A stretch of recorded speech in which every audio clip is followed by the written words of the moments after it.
मानसिक स्वास्थ्य और समायोजन। आज का टॉपिक है मानसिक स्वास्थ्य और समायोजन, मेंटल हेल्थ एंड एडजस्टमेंट। मानसिक स्वास्थ्य विज्ञान, मेंटल हाइजीन। 1908 में सर्वप्रथम क्लिफोर्ड बियर्स नाम के एक मनोवैज्ञानिक थे। इन्होंने मानसिक स्वास्थ्य विज्ञान, मानसिक आरोग्य विज्ञान, मेंटल हाइजीन शब्द का प्रयोग अपनी पुस्तक a mind that found itself, इस पुस्तक के अंतर्गत इन्होंने इस मानसिक आरोग्य विज्ञान शब्द का प्रयोग किया या मानसिक स्वास्थ्य विज्ञान शब्द का प्रयोग किया। इस पुस्तक के परिणाम स्वरूप अमेरिका में मानसिक स्वास्थ्य विज्ञान परिषद की स्थापना की गई। अगर पूछ ले मानसिक स्वास्थ्य विज्ञान परिषद कहाँ पर है, तो अमेरिका में है। स्थापना किसके परिणाम स्वरूप हुई? A mind that found itself, इसके परिणाम स्वरूप इसकी स्थापना हुई। इसके मुख्यतः 3 कार्य थे। इसके मानसिक स्वास्थ्य विज्ञान परिषद के 3 कार्य थे। एक तो मानसिक स्वास्थ्य की रक्षा करना, मानसिक रोगों की रोकथाम करना और मानसिक रोगों का उपचार करना। स्वास्थ्य की रक्षा और इन रोगों की रोकथाम और इनका उपचार, ये 3 इसके प्रमुख लक्ष्य थे।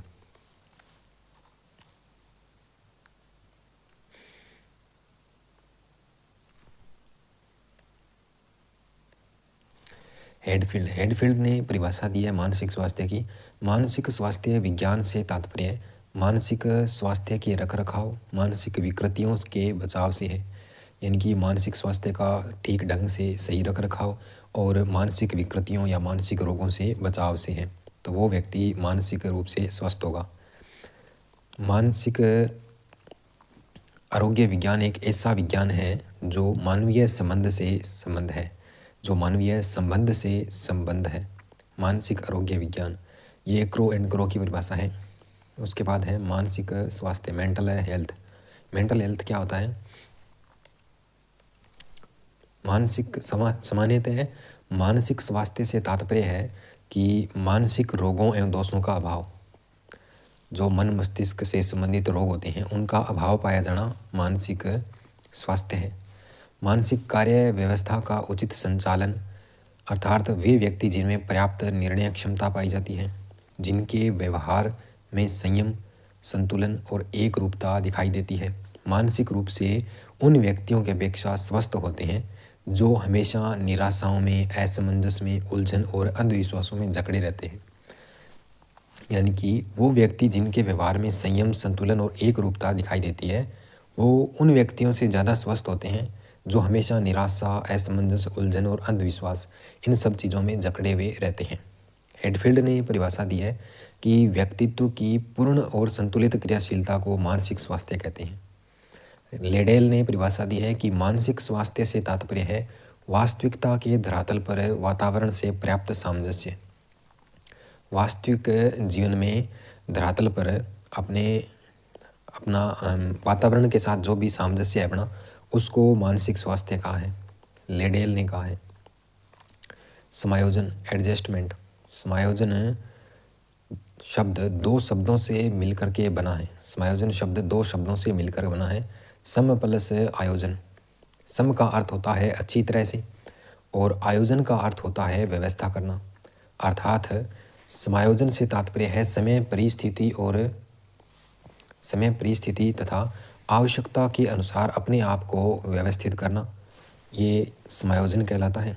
समायोजन वह प्रक्रिया है जिसके द्वारा व्यक्ति अपनी आवश्यकता तथा उनको पूरा करने वाली परिस्थितियों के बीच संतुलन बनाए रखता है, ये शेफर ने कहा है। समायोजन एक निरंतर चलने वाली गतिशील प्रक्रिया है, लगातार चलती है, जिसके द्वारा व्यक्ति वातावरण से समायोजन स्थापित करने के लिए अपने व्यवहार में परिवर्तन करता है। ये गेट्स एवं अन्य की परिभाषा है। फिर समायोजन एक अधिगम प्रक्रिया है, ये किसने कहा है? ये स्किनर ने कहा है। अधिगम की प्रक्रिया किसने कहा है? तो स्किनर ने कहा है समायोजन को। समायोजन की प्रकृति, नेचर ऑफ एडजस्टमेंट। समायोजन की प्रकृति, समायोजन व्यक्ति की आवश्यकताओं व परिस्थितियों के बीच संतुलन की क्रिया है। व्यक्ति की कोई आवश्यकता है और परिस्थिति है, उन दोनों के बीच जो बैलेंस होगा ना, उसको समायोजन कहेंगे। समायोजन एक निरंतर समायोजन लगातार चलता है, पूरी ज़िंदगी अपने एडजस्टमेंट करते हैं, तो निरंतर चलने वाली प्रक्रिया है। समायोजन व्यक्ति व वातावरण के बीच संतुलन की क्रिया है।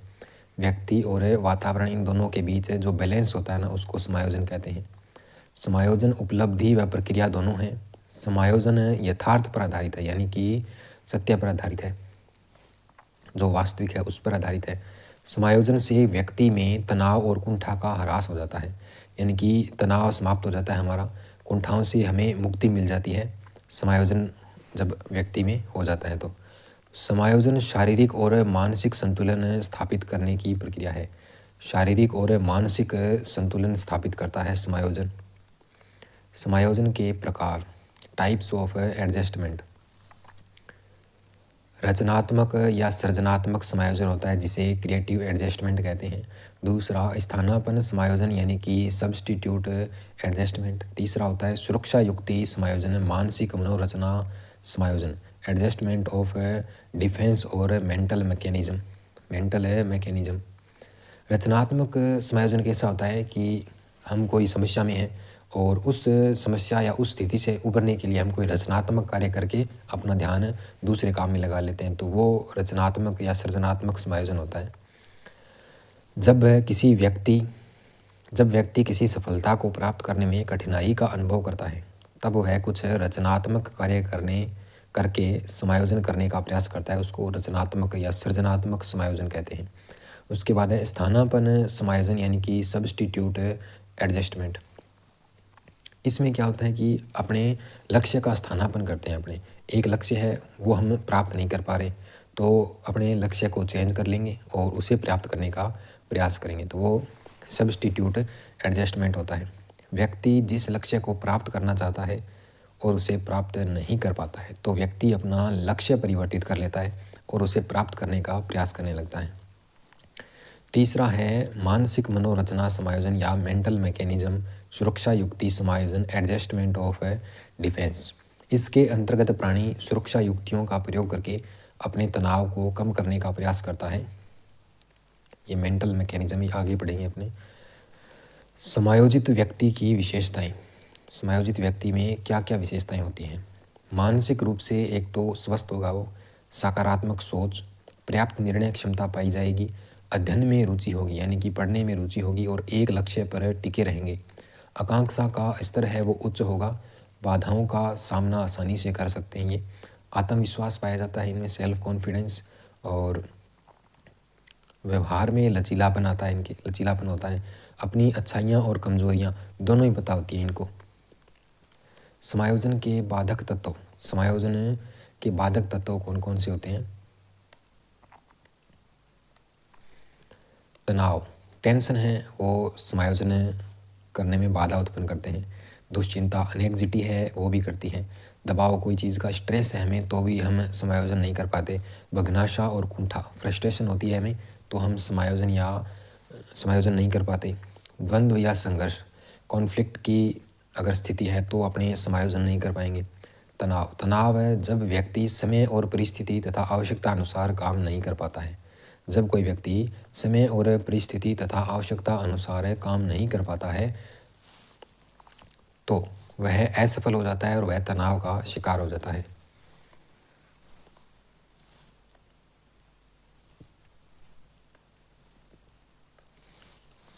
दुश्चिंता, एनेक्सिटी। मनोविज्ञान में दुश्चिंता शब्द का सर्वप्रथम प्रयोग किसने किया था? सिगमंड फ्रायड ने किया था। जब अचेतन मन में दमित इच्छा वापस चेतन मन में आने का प्रयास करती है, अर्थात अहम के संपर्क में, अहम का संबंध अपने चेतन मन से होता है, तो वो चेतन मन में या अहम के संपर्क में आने का प्रयास करती है, तो वो व्यक्ति दुश्चिंता यानी कि एनेक्सिटी का शिकार हो जाता है। उसके बाद है दबाव या स्ट्रेस। सफलता व असफलता तथा आत्मसम्मान की रक्षा के समय दबाव उत्पन्न होता है। जब भी हमें सफलता असफलता का भय सताएगा, तब हम दबाव की कंडीशन में आएंगे। मनोविश्लेषणवादियों का मानना है कि जब ईगो इड पर आच्छद यानी कि ढक्कन रखता है, तो मस्तिष्क में दबाव उत्पन्न होता है। बघनाशा, कुंठा, आगे वाला है बघनाशा या कुंठा। बार बार प्रयत्न करने के बावजूद भी जब व्यक्ति असफल हो जाता है, तो वो निराश हो जाता है। इसी निराशा को मनोवैज्ञानिक भाषा में बघनाशा या कुंठा कहते हैं। कोलसेनिक ने भगनासा उस आवश्यकता की पूर्ति या लक्ष्य की प्राप्ति में अवरुद्ध होने या निष्फल होने की भावना है जिसे व्यक्ति महत्वपूर्ण समझता है। भगनासा की स्थिति में बालक का व्यवहार। भगनासा की स्थिति में बालक का व्यवहार कैसा होता है? वो हिंसात्मक हो जाता है, आक्रामक व्यवहार करता है, पलायनवादी व्यवहार करता है, यानी कि भाग जाता है, उस स्थिति से, उस कंडीशन से भागता है, आत्मसमर्पण कर देता है और एकांत में रहना पसंद करने लगता है। नोट: भगनासा का मापन रोजनविंग द्वारा 1949 में किया गया था। इन्होंने तस्वीर कुंठा परीक्षण PFT पिक्चर फ्रस्ट्रेशन टेस्ट का निर्माण किया था। इसमें कितने कार्ड होते हैं? पिक्चर फ्रस्ट्रेशन टेस्ट में 24 कार्ड होते हैं। और ये भगनासा का मापन सबसे पहले रोजनविंग ने किया था और इन्होंने PFT का निर्माण किया था, पिक्चर फ्रस्ट्रेशन टेस्ट। द्वंद्व या संघर्ष, कॉन्फ्लिक्ट की स्थिति। जब एक साथ है दो प्रतिकूल अवसर उपस्थित हो जाते हैं ना, और चयन किसी एक का करना होता है, तो मस्तिष्क में द्वंद्व की स्थिति या संघर्ष की स्थिति उत्पन्न हो जाती है। बोरिंग, लैंगफील्ड एवं वेल्ड के अनुसार संघर्ष एक ऐसी अवस्था है जिसमें दो या दो से अधिक विरोधी प्रेरणाएं उत्पन्न हो जाती हैं। संघर्ष एक ऐसी अवस्था है जिसमें दो या दो से अधिक विरोधी प्रेरणाएं क्या होती है? उत्पन्न हो जाती है, जिनकी तृप्ति एक साथ संभव नहीं है। फ्रायड ने कहा है कि इदम अहम और परा अहम के बीच सामंजस्य का अभाव हो तो उससे मानसिक द्वंद्व उत्पन्न होता है। डगलस और हॉलैंड के अनुसार द्वंद्व का अर्थ है विरोधी और विपरीत इच्छाओं में तनाव के फलस्वरूप उत्पन्न होने वाली कष्टदायक स्वैंगात्मक दशा, उसको द्वंद्व कहेंगे। डगलस और हॉलैंड के अनुसार अंतर्द्वंद्व के क्षेत्र में सर्वप्रथम प्रयोगात्मक अध्ययनों का प्रारंभ A.R. लूरिया ने किया था। अंतर्द्वंद्व के क्षेत्र में सर्वप्रथम प्रयोगात्मक अध्ययनों का प्रारंभ A.R. लूरिया ने किया था 1932 में। 1935 में कार्ट लेविन ने 3 प्रकार की द्वंद्व परिस्थितियों का वर्णन किया और लेविन की श्रृंखला को C.L. हॉलैंड और K.R. सीयर्स ने आगे बढ़ाया और इन 3 द्वंद्व परिस्थितियों के स्थान पर 4 द्वंद्व परिस्थितियों का वर्णन किया। द्वंद्व के प्रकार या द्वंद्व की परिस्थितियाँ जो उन्होंने 4 दी है। द्वंद्व के प्रकार या द्वंद्व की परिस्थितियाँ, पहला है उपागम उपागम, दूसरा है परिहार परिहार, तीसरा है उपागम परिहार अंतर्द्वंद्व और चौथा है दोहरा उपागम परिहार अंतर्द्वंद्व। 4 प्रकार हैं। पहला है उपागम उपागम, इसे पद्धति पद्धति अंतर्द्वंद्व या ग्राह्य ग्राह्य अंतर्द्वंद्व कहते हैं। जब व्यक्ति के समक्ष 2 धनात्मक लक्ष्य होते हैं और दोनों ही परिस्थितियाँ अपने अनुकूल हो जाए तो उसको उपागम उपागम कहेंगे। उपागम उपागम अंतर्द्वंद्व। परिहार परिहार अंतर्द्वंद्व कब होता है? जब व्यक्ति के सामने 2 नकारात्मक लक्ष्य होते हैं और दोनों ही परिस्थितियाँ प्रतिकूल हो जाए, दोनों ही परिस्थितियाँ अपने प्रतिकूल हो जाए तो वो परिहार परिहार होगा। तीसरा है उपागम परिहार अंतर्द्वंद्व। उपागम परिहार अंतर्द्वंद्व का अर्थ है कि एक परिस्थिति, जब व्यक्ति के सामने एक परिस्थिति अनुकूल और दूसरी क्या हो? उनके प्रतिकूल हो तो उपागम परिहार होता है। दोहरा उपागम परिहार अंतर्द्वंद्व, जब व्यक्ति के सामने 2 धनात्मक और 2 ही ऋणात्मक परिस्थितियाँ उत्पन्न हो तो उसको दोहरा उपागम परिहार अंतर्द्वंद्व कहेंगे। उसके बाद है कुसमायोजन। कुसमायोजन, समायोजन के विपरीत अवस्था है ये, जब व्यक्ति अपनी आवश्यकताओं व उनको पूरा करने वाली परिस्थितियों के बीच, उसकी आवश्यकताओं और उन आवश्यकताओं को पूरा करने वाली परिस्थितियों के बीच तालमेल यानी कि उनके बीच सेटलमेंट नहीं कर पाता है तो ऐसा व्यक्ति तनाव, चिंता, कुंठा आदि का शिकार होकर असामान्य व्यवहार करने लगता है। असामान्य व्यवहार करने लगता है। इसी असामान्यता की स्थिति को कुसमायोजन अथवा मानसिक रोगग्रस्तता कहते हैं। गेट्स एवं अन्य के अनुसार कुसमायोजन व्यक्ति और उसके असंतुलन का उल्लेख करता है। कुसमायोजन क्या करता है? व्यक्ति और उसके असंतुलन का उल्लेख करता है। कुसमायोजित व्यक्ति की विशेषताएं, कुसमायोजित व्यक्ति की क्या क्या विशेषताएं होती है उनको देखेंगे। मानसिक रूप से अस्वस्थ होते हैं कुसमायोजित व्यक्ति, उनकी सोच है वो नकारात्मक होंगी, बाधाओं को देख करके वो घबरा जाते हैं, उनको सूझ और अंतः दृष्टि से हल नहीं कर पाते। अध्ययन से उपेक्षा, पढ़ने से बचेंगे वो। आकांक्षा की कमी पाई जाती है उनमें, और ईर्ष्या द्वेष बदले की भावना के शिकार होते हैं। स्वयं की प्रशंसा स्वयं करेंगे, स्वयं की प्रशंसा स्वयं करेंगे, असमंजस की स्थिति में रहेंगे, अंधविश्वासों का शिकार होंगे वो। कुसमायोजन के कारण या कुंठा के कारण या द्वंद्व के कारण, इनके कारण क्या हो सकते हैं?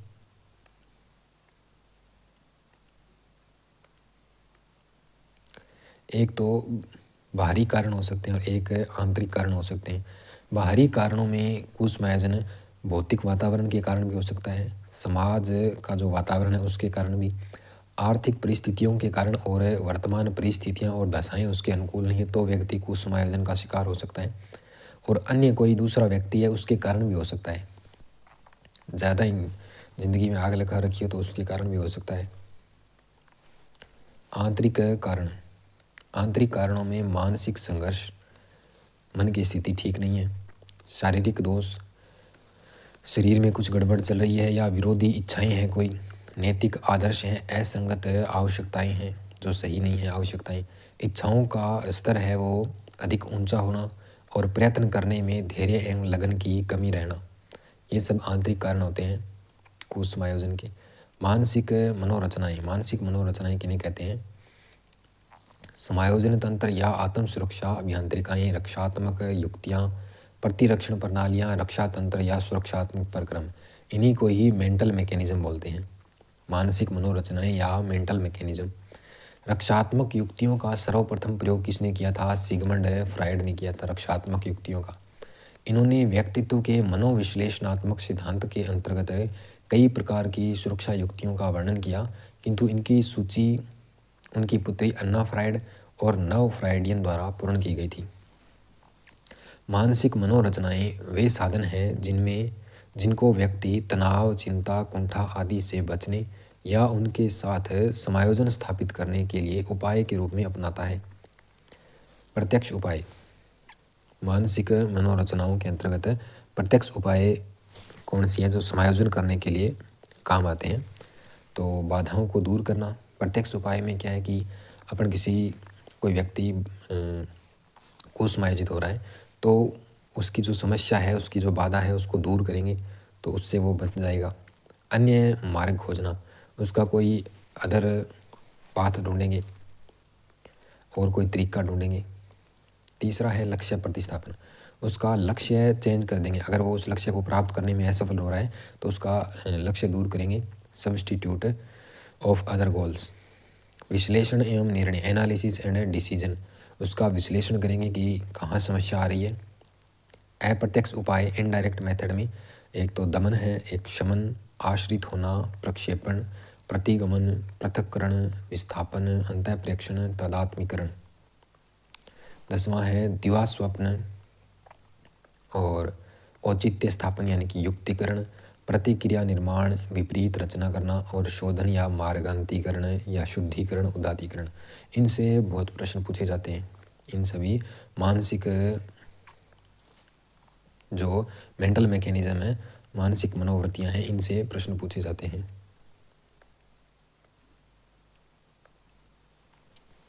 सबसे पहली है दमन।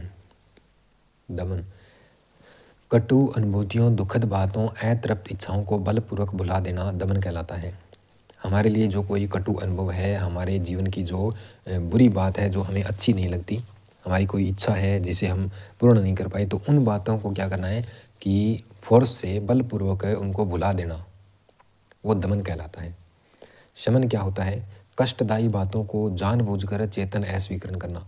वो अभी अभी घटित हुई है और हमारे चेतन मन में है, फिर भी हम ऐसे जानबूझ के कह देते हैं कि छोड़ो, उसको जाने दो, तो वो चीज़ है वो शमन कहलाता है। कष्टदायी बातें होती हैं, जैसे दूध वाले से झड़प हो जाती है अपनी, तो अपने कह देते हैं कि छोड़ो, जो हुआ सो हुआ, छोड़ो, इसको जाने दो।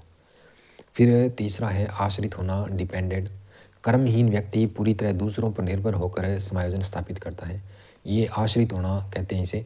और दूसरों पर निर्भर होता है पूरी तरीके से, खुद कुछ नहीं करता, खुद ज़िंदगी में सक्सेस नहीं होता और दूसरों पर निर्भर रहता है पूरी ज़िंदगी। फिर आता है प्रक्षेपण। प्रोजेक्शन, अपनी असफलता का दोष किसी दूसरे पर लगाकर अपने आप को संतुष्ट करना। खुद कोई काम नहीं कर पा रहा है तो उसका दोष है वो किसी दूसरे पर लगा देना कि इसकी वजह से नहीं कर पा रहा। जैसे नाच न जाने आंगन टेढ़ा, और एक क्रिकेट खिलाड़ी बार बार अपने बल्ले की तरफ यह संकेत देता है कि उसके ठीक प्रकार से न खेलने का कारण है वो उसका ये बेकार सा बल्ला है, इसकी वजह से नहीं खेल पा रहा। प्रतिगमन रिग्रेशन, प्रतिगमन या रिग्रेशन, जो वर्तमान स्थिति व्यक्ति को तनाव देती है, जो कोई एक स्थिति है वो व्यक्ति को तनाव दे रही है, उससे बचने के लिए वह अपनी पूर्व स्थिति की ओर लौट जाना प्रतिगमन कहलाता है। जैसे एक वयस्क व्यक्ति का बच्चे की तरह फूट फूट कर रोना, वो प्रतिगमन है।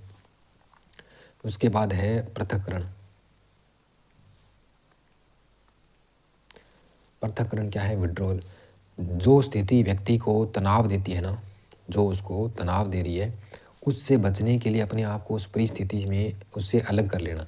जैसे मित्रों द्वारा परेशान किया जा रहा है कोई व्यक्ति, तो वो उनसे अपना स्थान बदलकर अलग हो जाएगा, तो वो पृथक्करण कहलाता है, विड्रॉल कहलाता है। फिर है विस्थापन, डिस्प्लेसमेंट। अपने आक्रोश को किसी ऐसे व्यक्ति या वस्तु पर अभिव्यक्त करना जो कमज़ोर हो, जिससे आक्रमण की उम्मीद न हो। जैसे मास्टर साहब आपको कूटते हैं या आपको डांट लगा दी, उसके बाद आप घर जाकर अपने छोटे भाई बहन को धो दोगे, उसको पीट दोगे, तो वो आपका विस्थापन कहलाता है। माता पिता द्वारा आपको मार पड़ने के बाद आप बगीचे में जाओगे और फूलों को तोड़ तोड़ कर यहाँ वहाँ फेंकने लगोगे, तो वो दूसरी चीज़ पर गुस्सा निकालना होता है, उसे विस्थापन कहते हैं, डिस्प्लेसमेंट कहते हैं। अंतः प्रेक्षण, 8वां है अंतः प्रेक्षण। अंतः प्रेक्षण क्या होता है? इंट्रोजेक्शन। जब व्यक्ति वातावरण के गुणों को अपने व्यक्तित्व में सम्मिलित कर लेता है तो इसे अंतः प्रेक्षण कहते हैं। जैसे किसी के दुख में दुखी होकर और उसके सुख में आप खुशी व्यक्त करते हो और उसके जैसा ही अनुभव करते हो, तो वो अंतः प्रेक्षण होता है। तादात्म्यकरण, आइडेंटिफिकेशन। समायोजन स्थापित करने के लिए व्यक्ति अपना परिचय किसी ऐसे व्यक्ति के साथ तालमेल स्थापित करके देगा जिसे समाज में कोई पद या प्रतिष्ठा प्राप्त होती है, तथा व्यक्ति ऐसे प्रतिष्ठित व्यक्ति के गुणों और अवगुणों का अनुसरण करने लगता है। वो ऐसे सक्सेसफुल आदमी के साथ अपने आप को जोड़ के बताएगा, तो उसे तादात्म्यकरण, आइडेंटिफिकेशन कहते हैं। फिर है 10वां दिवा स्वप्न, डे ड्रीमिंग। हकीकत में जिन इच्छाओं की पूर्ति नहीं हो पाती, कल्पना के माध्यम से उन इच्छाओं की पूर्ति कर क्षणिक संतुष्टि प्राप्त कर लेना ही दिवा स्वप्न कहलाता है। जैसे कार की इच्छा पूरी नहीं हो रही अपनी, तो व्यक्ति कल्पना में मर्सिडीज़ कार में घूमकर अपनी प्रेमिका के साथ लोगों की सलामी ले रहा होता है। मतलब कल्पना में अपनी इच्छाओं की पूर्ति करना, वो दिवा स्वप्न कहलाता है। उसके बाद है औचित्य स्थापन, रेशनलाइजेशन। किसी भी कारण से जो पद या वस्तु प्राप्त नहीं हो पा रही है, उसी पद या वस्तु में दोष लगाना, कि जैसे अंगूर खट्टे हैं, अपनी दयनीय स्थिति को उचित बताना, जैसे नींबू मीठे हैं, उसके पास जुगाड़ नहीं है कुछ भी, फिर भी वो नींबू खा के कह रहा है कि नींबू मीठे हैं, लेकिन होते तो नींबू खट्टे ही हैं, तो वो औचित्य स्थापन है, अपनी दयनीय स्थिति को उचित बताएगा। नौकरी की सफलता नहीं मिल पाने पर वो व्यक्ति कहता है कि इस नौकरी में रखा ही क्या था जिसके लिए मैं उचित रूप से प्रयास करता, तो ये औचित्य स्थापन है। प्रतिक्रिया निर्माण, रिएक्शन फॉर्मेशन।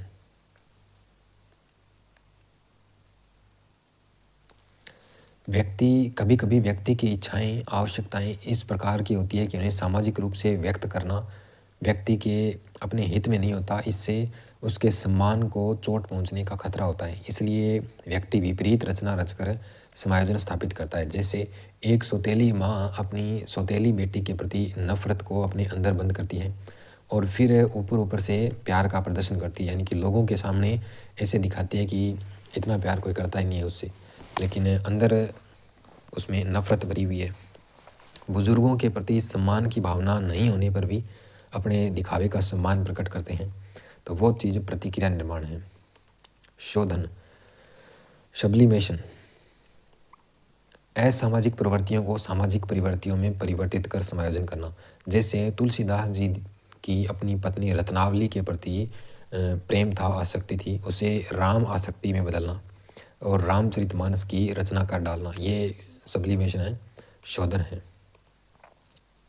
एक बालक है जो लड़ाई झगड़ा करता है, मुक्केबाज, बहादुर है, निर्भीक है, तो उसे आप मुक्केबाज बना सकते हो, पहलवान का उसे व्यवसाय पकड़ा सकते हो, तो उससे वो प्रतिष्ठित होगा।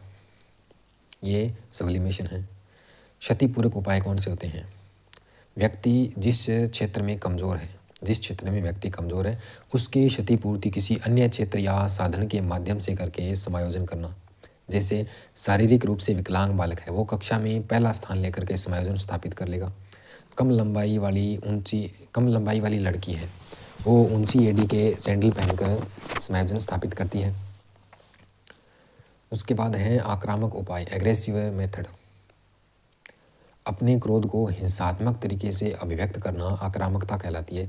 और ये दो प्रकार की होती है, एक तो रक्षक, स्वयं की रक्षा के लिए किसी को नुकसान पहुंचाना, एक भक्षक, कुछ नहीं ऐसे मन मर्जी से दूसरे को नुकसान पहुंचाएंगे, कोई उसको हानि नहीं पहुंचा रहा फिर भी वो दूसरे को नुकसान पहुंचा रहा है, तो वो भक्षक टाइप का होता है। किसी के अनुचित व्यवहार एवं असामाजिक तत्वों के प्रति आक्रामक रुख अपनाकर अपनी रक्षा करने में कोई बुराई नहीं है, लेकिन अनावश्यक रूप से किसी को चोट पहुंचाना, उनका शोषण करना उचित नहीं है। इससे अपराध भाव का जन्म होता है और भक्षक बनकर व्यक्ति दूसरों का ही नुकसान नहीं करता बल्कि स्वयं का भी नुकसान ही करता है वो। समायोजन के प्रतिमान, सिगमंड फ्रायड के अनुसार अचेतन मन समायोजन का आधार है। अचेतन मन समायोजन का आधार कैसे है? जैसे अपनी कोई इच्छा है और उसकी पूर्ति हम नहीं कर पा रहे हैं, उसको अपने दबाएंगे, उसका दमन करेंगे, तो वो अचेतन मन में चली जाएगी। कहाँ चली जाएगी? अचेतन मन में। तो ये समायोजन का आधार हुआ। ईगो अवस्था समायोजन का आधार है और लिबिडो, काम प्रवृत्ति भी समायोजन का ही आधार है। एडलर के अनुसार श्रेष्ठता प्राप्ति है वो समायोजन का आधार है और जुंग के अनुसार आत्मसिद्धि समायोजन का आधार है। तो ये था आपकी मानसिक मनोवृत्तियाँ। ये मानसिक समायोजन टॉपिक है वो कंप्लीट होता है। इसके बाद एक टॉपिक और बचा हुआ है, वो कंप्लीट करवा देंगे जल्दी।